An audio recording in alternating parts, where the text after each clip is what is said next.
You open Instagram just for 5 minutes and suddenly it's dark outside. You don't even remember what you have watched. Hundreds of videos, thousands of faces, music, memes, motivation, news, drama. And somehow you feel nothing.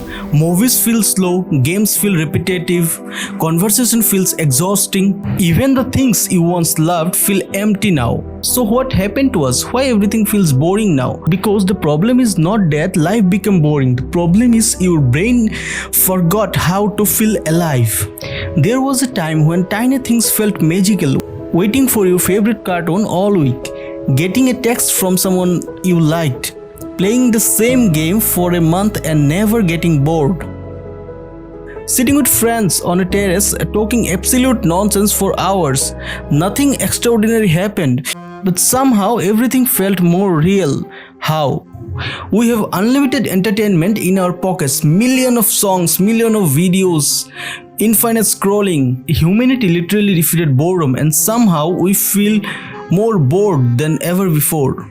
That makes no sense until you realize this. Your brain was never designed for infinite stimulation. Imagine giving a child chocolate every 10 seconds. At first he became happy, then excited, then addicted. And after some time, normal food starts tasting boring. And that's exactly what happened to our brains. Reels, TikTok, shorts. Every swipe gives you a tiny reward. New face, new joke, new shock, new dopamine hit. Again, and your brain starts learning something dangerous.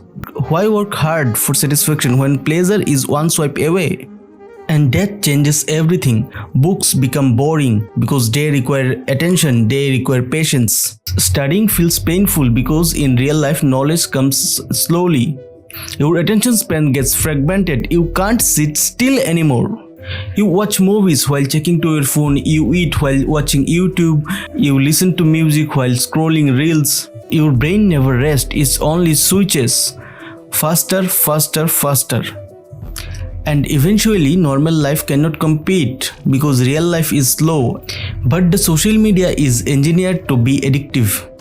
Do you know what we secretly lost? Anticipation. And anticipation is where happiness used to live.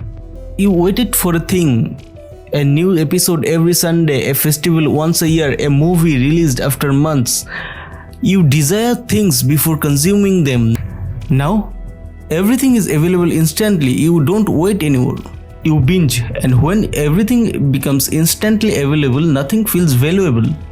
Fun needs scarcity, and that's why gold is expensive. That's why rare moments become memories. That's why childhood felt magical, because you don't have access to everything. But today, we can kill boredom instantly. The moment silence appears, we open our phone.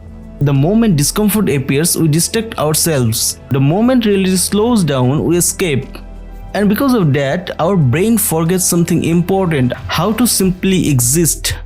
But overstimulation does not destroy focus, it slowly disconnects you from yourself.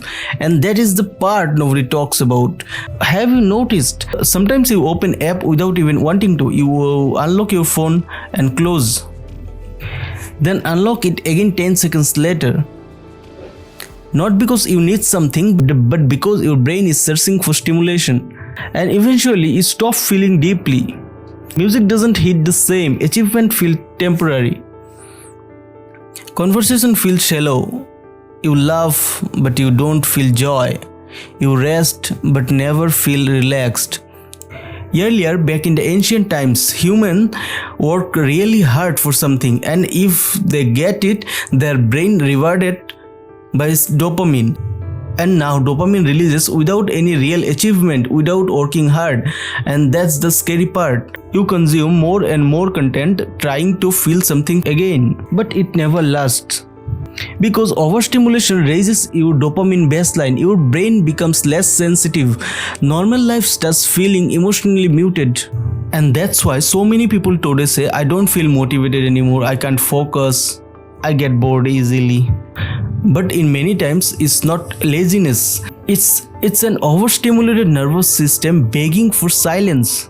And here is the ironic part. Boredom was never the enemy. It was a signal.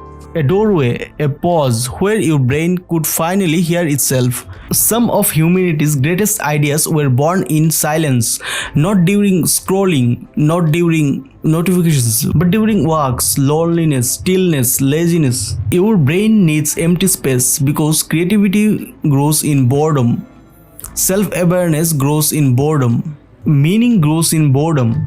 J.K. Rowling was on delayed train once with no pen and nothing to read. For 4 hours she just sat. In the forced silence, the entire world of Harry Potter came alive in her mind. In 1665, the plague closed Isaac Newton's university.